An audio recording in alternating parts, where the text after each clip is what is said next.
Hi guys, what's up Velus Nation? Welcome back to my YouTube channel, Velus Vlogs.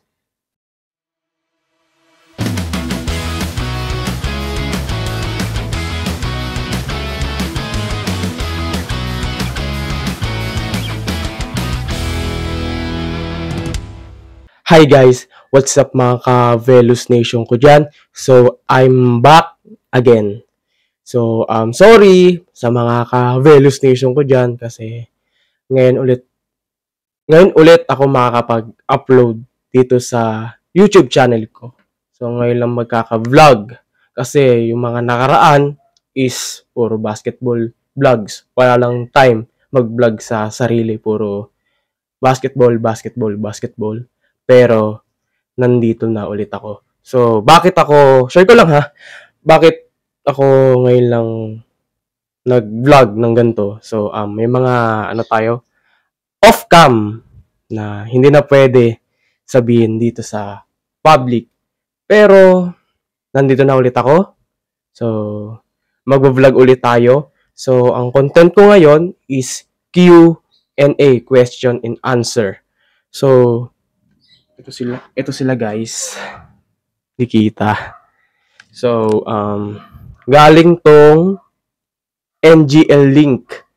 So, mga anonymous, hindi ko kilala.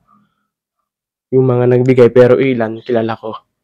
So, matagal na tong mga question nito. Ngayon lang nakapag-shoot, nakapag-vlog. Bukod sa busy sa ACADS, may mga personal din ako na hindi na pwede sabihin dito. So, ngayon, magkaka-vlog na ulit ako. So, December. So, today is December 22. So, malapit ang Pasko. So, advance Merry Christmas sa inyo. So, Lunes ngayon. So, may mga part na mainit na question, pero sasagutin natin to ng maayos.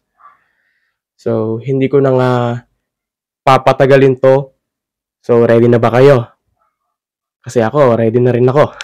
So, hindi ko na papatagalin to. So, umpisahan na natin. So, first question is, napaka-basic naman. So, pasensya na guys, ganito yung boses ko. Kakagaling ko lang sa sakit, inubo, at sinupon ako. So, buti na lang may mic. So, first question, napaka-basic.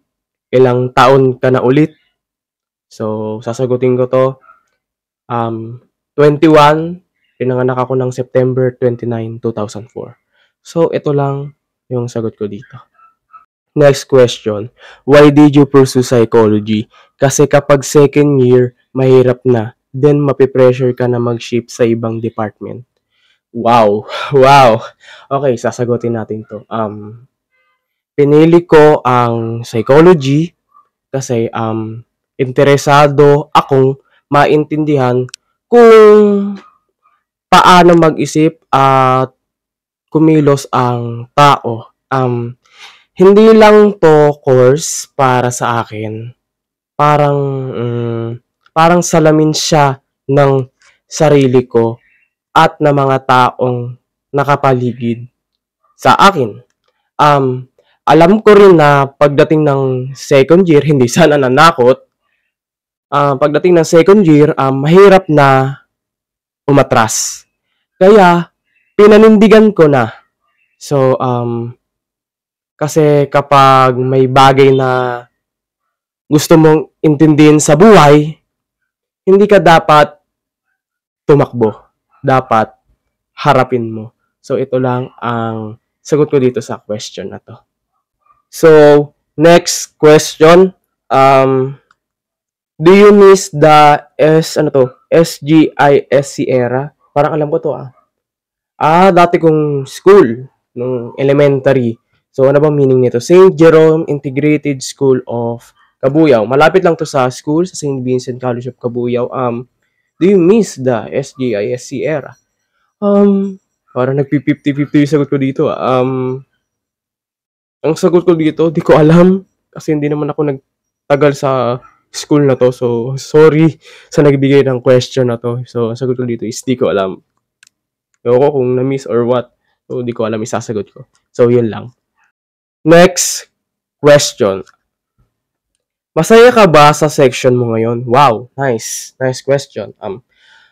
Sagot ko dito, kung masaya ba ako sa section ko ngayon, ang sagot ko dito, 100% na masaya ako sa section ko ngayon. Ano ba section ko? So, ang section ko is 3A3. 3A3. So, ang representative namin is si Abraham Miranda. So, masasabi ko 100% na masaya ako. So, yun lang yung sagot ko dito. Sa wakas, naging masaya din. At dito, sa section na to, is nakakagalaw na ako na maayos. Comfortable ako. Siyempre, nandun si Abraham. May pagkaloko-loko rin, pero okay lang. At least merong saya. So, yun lang. Dito ko talaga 100% na masaya ako. So, sa wakas, thank you Lord. So, yun lang yung sagot ko sa question na to. Next question. Bakit hindi na kita nakikita nagvo-vlog ng 1v1 basketball? So, ang sagot ko dito, sasagutin natin na maayos. Ang sagot ko dito is, nag-change career. So, ano ba yung change career na yon? So, bukod sa busy sa ACADS, hindi na marap mag 1v1, nag-change career na po ako. So, ano ba yon? Nag-picture na po kasi ako sa school. So, ano ba yung pinipicturean ko? Nagdo-docu na po ako sa SBCC Thunderbolts. Varsity po ito pag opening nila. Like, ano ba yung mga ligang yon? Like, Lakwaa, Caprisa. So, nag-change career na po ako. Kumbaga, hinahanap ko kung saan ba ako magaling.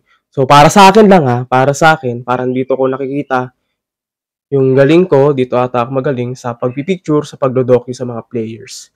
So, hinahanap ko kasi saan ako magaling eh. So, yun. Ano ba tawag dito? Nakakapag 1v1 pa naman ako pero parang hindi ko na maharap. Parang mas nag-e-enjoy na ako sa pagdodocu. May naghamon sa akin one time. Tapos, injury pa ako nung time na yun. So, sayang. Pero, mas parang pipiliin ko na ata mag-docu, mag-picture, mag-video sa mga laban ng mga players kaysa sa mag 1v1 vlog. Kasi, nung nakikita ko kasi parang napapatanong ako, lalakas pa ba ako? May mga ganun. Kasi lagi kasi ako natatalo sa mga vlogs ko sa 1v1 eh. Lalo pag malakas yung kalaban. Pero, malalaman next year kung makapag 1v1 vlog pa. Nag-change career na kasi ako eh. So, ngayon is, alam nyo na. So, yun lang ang sagot ko sa question na to. Next question. Idol, basketball tayo minsan. Malakas ka na daw eh. Wow, sana all. Makasubok man lang if tatagos ako. Grabe naman yan, Lods. Baka mas malakas ka pa nga kaysa sa akin eh. Pag may time, kasi busy na rin. Kasi nagtitesis na po kami, may research na kami. Ito na yung dilubyo. Ito na yung nakakatakot sa akin, research. Pag may time, idol. Yun lang naman, pag may time. So, yun lang. Next question. Pabigat ng pabigat to Ano ang pinaka-worst na ginawa mo ngayon taon? Oh, naalala ko na naman. Pinaka-worst na nagawa ko ngayong taon. Okay, maging honest lang tayo. Maging totoo lang tayo dito. Okay. Nagtiwala ako sa maling tao. Binigay ko yung tiwala ko ng buo. Kahit may mga red flags. Mga red flags na akala ko okay lang. Pero mali pala. Doon ko natutunan na minsan hindi ka sinasaktan ng kaaway mo, kundi ng taong pinapasok mo sa buhay mo. So, yun lang ang sagot ko dito. So, next question. Gusto ka ng lahat?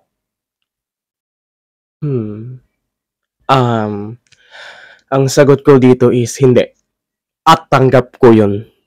At tanggap ko na yun. Kahit gaano ka kabait o katotoo, may masasabi at masasabi pa rin ang ibang tao sa'yo. Ano ba? Hindi mo kontrolado ang opinion nila, pero kontrolado mo kung paano ka manatiling totoo sa sarili mo. Mas mahalaga sa akin na tahimik ang konsensya ko kaysa magustuhan ng lahat. So ito lang sagot ko sa question na to. Next question. Wow, mapapasalita ako, wala sa oras dito pero inaano naman. Next question. May dati ka bang idol sa basketball? Ngayon ay di mo na siya idol at bakit? Okay, magpakatotoo ko sa inyo. Meron akong dating idol. Sobrang galing niya. Tapos mabait siya sa akin. Inomotivate niya ako about sa basketball. Nandun na yung magaling. Doon na tayo sa motivate. Thank you sa'yo. Pero nag-iba lahat dahil may nalaman po ako. Hindi ko na para sabihin or ipahiya siya. Based lang sa sinabi ng babae. Wow, may babaeng involved dito. Wala akong idol na manyakis, to be honest. At galit ako sa manyakis. Okay. Itong babae, sinabi niya sa akin, dati akala ko bait-bait. Pero yung dulo, manyakis pala. Galit talaga ako sa manyakis. Ayoko nang binabastos ang isang babae talaga. For real. Ayaw talaga. Nagulat ako, to be honest. Ganito pala siya. Nag-iba yung tingin ko sa kanya dahil sa nalaman ko. Itong lalaki, nililigawan niya po si babae. Yung idol ko dito, si lalaki. Tapos si babae ay kaibigan ko po. Hindi ko nababanggitin yung pangalan nila, kung saan ko to nakilala. Itong babae, sinabi niya lahat na ganito pala siya. May mga words na sensitive na hindi ko na pwede sabihin dito sa vlog. Sabihin na papahiya ako dito sa vlog. Hindi. Yung nabasa ko yun, nagalit ako. Umano talaga yung dugo ko. Sabi ko, ano ba naman to? Bakit may mga gantong words? Grabe, yung pinakita sa akin, may screenshot po yun.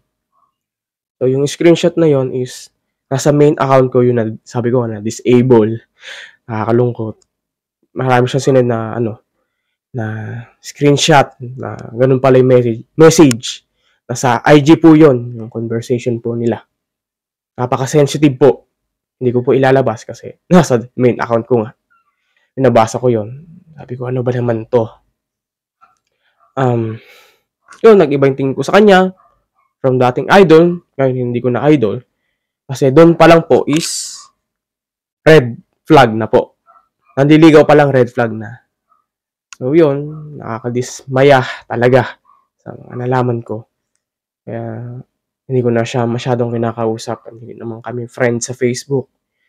So friend pa ata kami sa IG. So yun lang naman. Ayoko talaga na bastos sa mga babae talaga.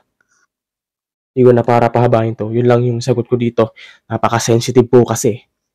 So yun lang. Next question.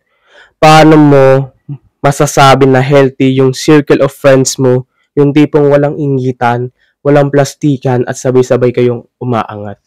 Wow. Isip mo na ako saglit. Ano ba? Ang sagot ko po dito is, healthy ang circle mo kapag walang inggitan. Yun nga, walang plastikan, at walang kompetisyon. Ano pa? Yung masaya sila sa progress mo kahit nauna ka at sinusuportahan ka kahit tahimik lang, hindi sila hindi sila nandyan para hilahin ka pababa, kundi para sabay-sabay sabay-sabay kayong umaangat. Next question. Ito, napaka-seryoso to. So, honest lang ako sa inyo. So, next question. Ano yung pinakaayaw mo sa lahat? Pwede mo ba ito isa-isahin sa amin? Okay. Wala naman siguro dito ipaliwanag isa-isa eh. So, isa-isahin lang naman eh. Wala naman sinabing pagkabanggit mo, may paliwanag, wala naman. So, number 1, ayaw ko sa plastic. Pangalawa, ayaw ko sa snitch, sa traidor. Dalawa ba? Yun lang yung dalawang yun. Kasi yung dalawang yun, naranasan ko na po. So, yun lang yung sagot ko dito. Yun lang. Next question. Bago ako mag-umpisa, itong sasabihin ko is totoo. Walang halong anuman. Napakaseryoso po nito. It's time para magsalita na rin about dito. So, umpisahan ko na ba? Ready na ba kayo? Ako ready na eh. So, babasahin ko na.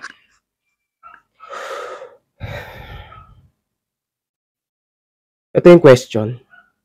What if I actually regret my decision and betrayal? Will you still forgive me and us? So, itong question na ito is galing to NGL Link. Lahat naman galing NGL Link eh. Matagal na tong question na to. So, yung pagkabasa ko ng question na to is ni-notes ko na yung sasabihin ko. So, nasa tablet po yung sagot ko. At sa nagbigay ng question na to, nasa tablet yung sagot ko. So, isasagad ko na to. So, pagkabigay nito, sabi ko nga, ni-notes ko agad. Matagal na kasi tong NGL Link eh. Ngayon ko lang naharap na i-shoot, i-vlog. So, makinig kayo sa mga viewers ko dyan at sa nagbigay ng question na to. Actually, nagbigay na siya ng idea kung sino to. Nagbigay ng question na to sa NGL Link. Makinig kayo. Kung gusto mo, is kalat mo to sa kung sino man yung mga yon. Okay, ulitin ko yung question. What if I actually regret my decision and betrayal?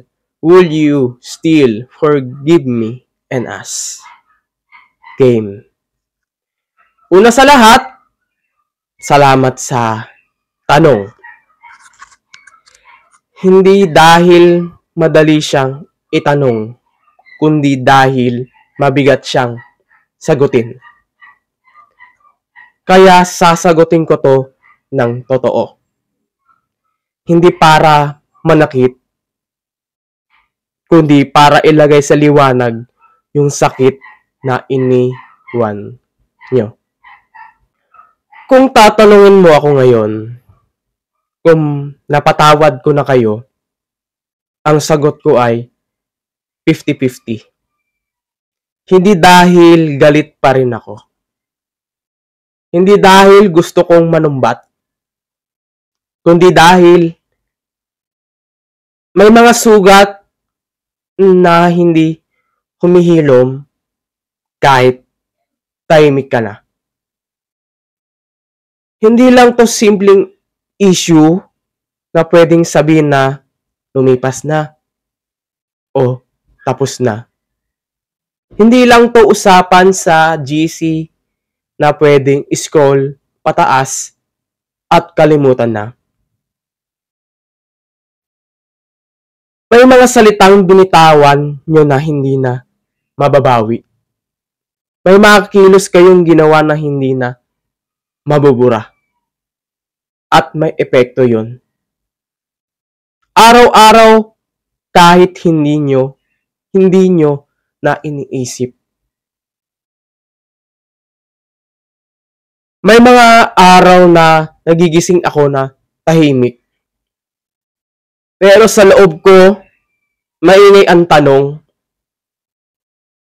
sino ba talaga ang totoo?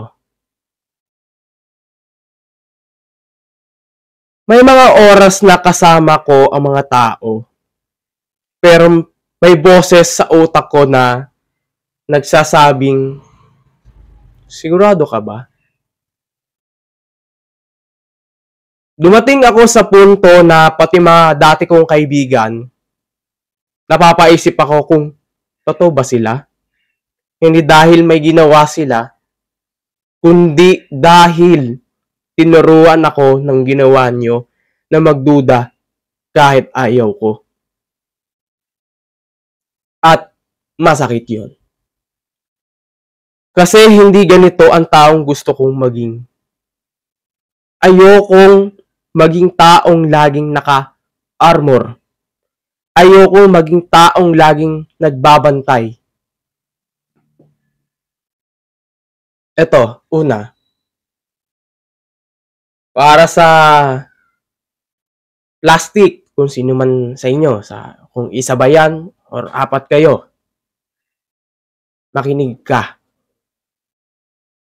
Isipin mo to, kinausap mo ang isang tao na parang maayos. Nakangiti ka, nakikisama ka, pero pagtalikod niya, ibang kwento ang sinasabi mo. Hindi mo alam kung gaano kabigat yon.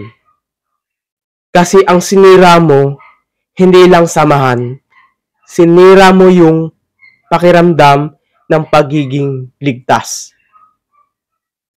Isang araw, matatawa ka pa rin. Nakipagkwentuhan ka pa rin sa iba. Pero sana dumating yung sandaling mapaisip ka, ganito rin kaya ang ginawa nila sa akin.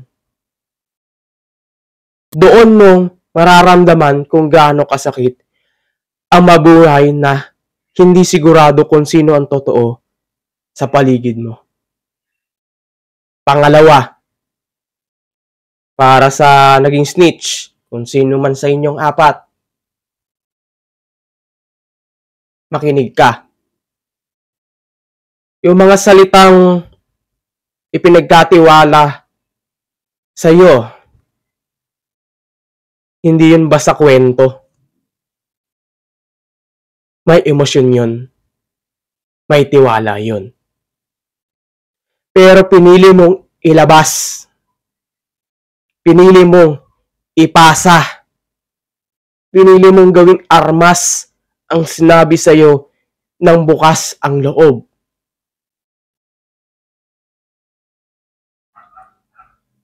Hindi yun aksidente. Hindi yun nadulas. Desisyon yun. Isipin mo, kung ikaw yung nagtiwala, ikaw yung nagbukas, tapos malalaman mo na lang na yung akala mong kakampi, siya pala yung dahilan kung bakit ka nasaktan. Hindi lahat ng sugat dumudugo. Yung iba, nagbabago ng pagkatao. Last, para sa nambuli sa akin. Bully kasi yung ginawa sa akin. Bully na yung tawag doon para sa akin. Para sa nambuli. Kala mo perfect Charot. Charot lang.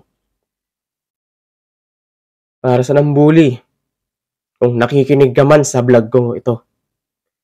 Yung pagtawa mo, akala mo biro lang. Yung salitang kengkoy, akala mo maliit na bagay lang. Pero isipin mo to. Kapag yung isang bagay na ginawa mo parang mag-enjoy, para gumaling, para mailabas ang sarili mo, ginawang katatawanan ng iba, may parte sa'yo na babagsak. Hindi nyo makikita agad. Hindi ako iiyak sa harap nyo. Pero may mga gabing mapapaisip ka kung may mali ba sa akin. At kahit tumayo ka ulit, may bakas na maiiwan. Kaya bakit 50-50? Dahil may parte sa akin na gusto magpatawad. Hindi para sa inyo, kundi para sa sarili kong kapayapaan. Pero may parte rin sa akin na hindi pwedeng lokohin, na hindi pwedeng sabihin okay na, kundi hindi pa talaga okay. Ang totoo, ang pagpapatawad, hindi mabilis at hindi libre. Hindi siya ibinibigay. Hindi siya binibigay dahil humingi ka. Dumadating siya kapag handa na ang puso. At sa ngayon, mas pinipili ko maghilom kaysa magmadaling umayos sa paningin ng iba. At oo, may mali rin ako. May mga emosyon akong nailabas sa GC na dapat sana mas maayos ang paraan. May mga salitang binitawan ko na galing sa sugat, hindi sa kalmadong isip.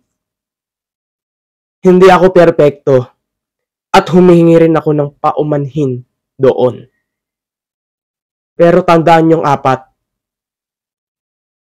hindi ka sasabog kung hindi ka paulit-ulit sinasaktan. At para sa mga Kabelus Nation ko dyan at sa nakakanood ng vlog na to, ito lang maano ko. Hindi lahat ng kasama mo, kakampi mo. Hindi lahat ng tumatawa sa'yo, masaya para sa'yo. At okay lang umatras. Magdistansya at piliin ang sarili mo. Hindi ka mahina kapag nasaktan ka. Hindi ka masama kapag pinotektahan mo ang puso mo. At para sa inyong apat, kung totoo ang pagsisisi nyo, sana maramdaman yon sa paraan ng pakikitungo nyo sa iba. Hindi sa paliwanag, kundi sa pagbabago. Hindi ko man masabi ngayon kung buo na ang pagpapatawad ko. Pinipili kong maging tahimik, maging maayos, at magpatuloy.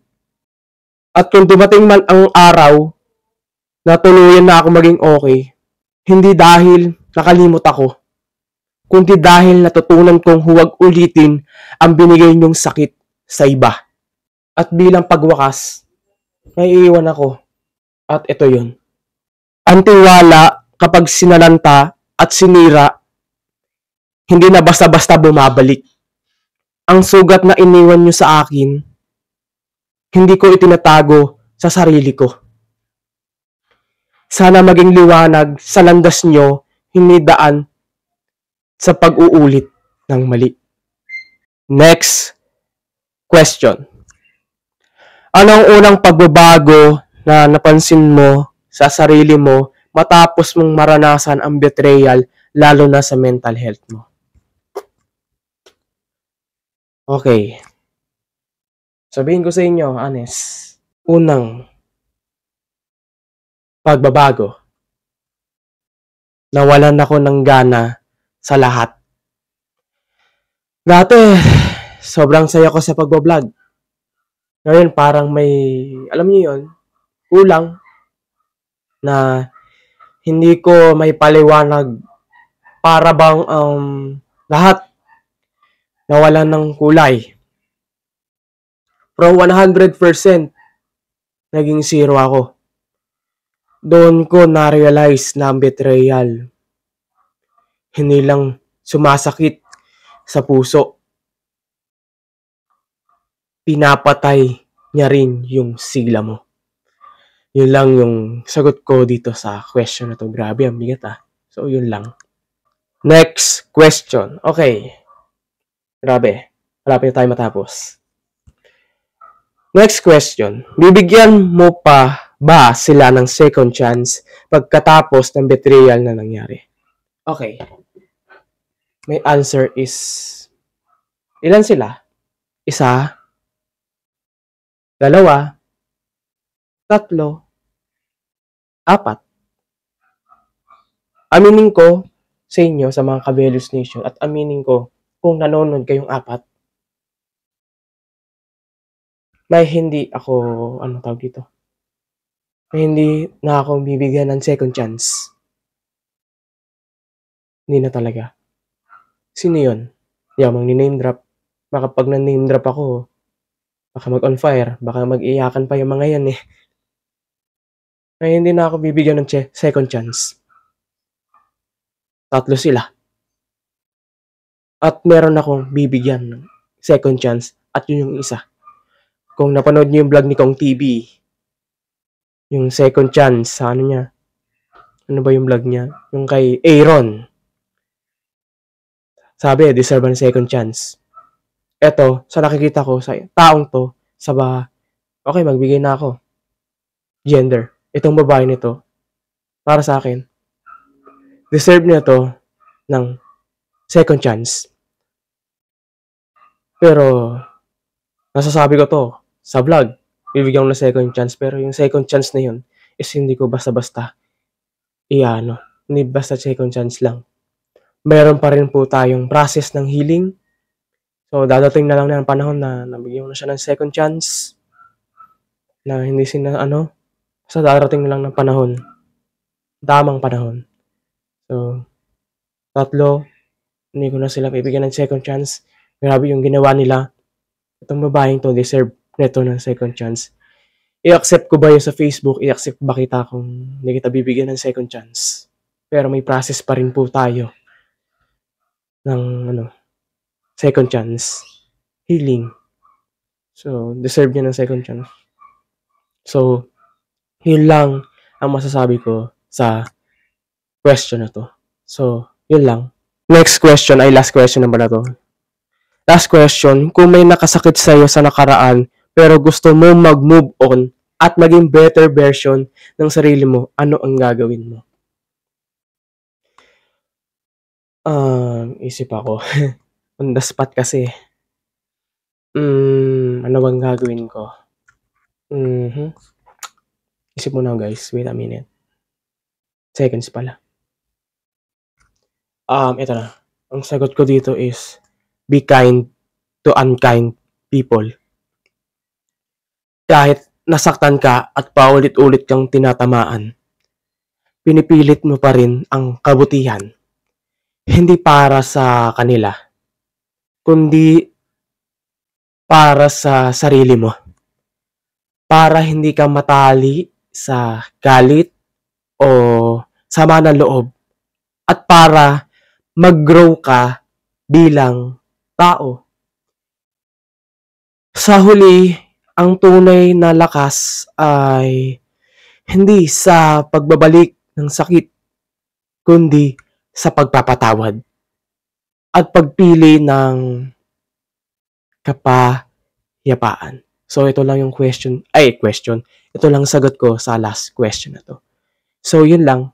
Hi guys! What's up mga ka-Velos Nation ko dyan? So, natapos na rin ang Q&A na to. Question and answer. Mainit-init yung dulo. Pero sana, nasagot ko na maayos sa inyo. Kung nanonood man yung mga nagbigay ng mga question neto sa NGL link, tas sana nasagot ko yung question at sana naano ko rin sa mga ka-Velos Nation ko dyan. So, ito lang. Natapos na rin. Nakapag-vlog na rin. I'm back. So, sana makapag-upload pa rin. So, abang-abang lang kayo sa mga upload ko dito sa YouTube channel ko. So, mga hindi pa nakakapag-subscribe sa nanonood lang at hindi nakasubscribe, please subscribe and help me to reach 1K subscribers. Sana ma-reach ko na po. Tulungan niyo po ako mag-grow dito sa pag-vlog ko. At tulungan niyo rin ako. So, nasagot ko ng dapat masagot. So, dito ko na nga tatapusin itong vlog na to, Q&A. So, don't forget to subscribe to my YouTube channel, Velos Vlogs. And huwag kalimutan i-click ang notification bell para pag nag-upload ako, is mag-notice sa inyo. So, kita-kits tayo sa next vlogs. So, ano ba yon? So, abang lang kayo. Hindi ko pa masabi kung ano yon. So, bigla-bigla na lang ako mag-upload. So, kita-kits tayo sa next vlog. Bye guys! Peace out!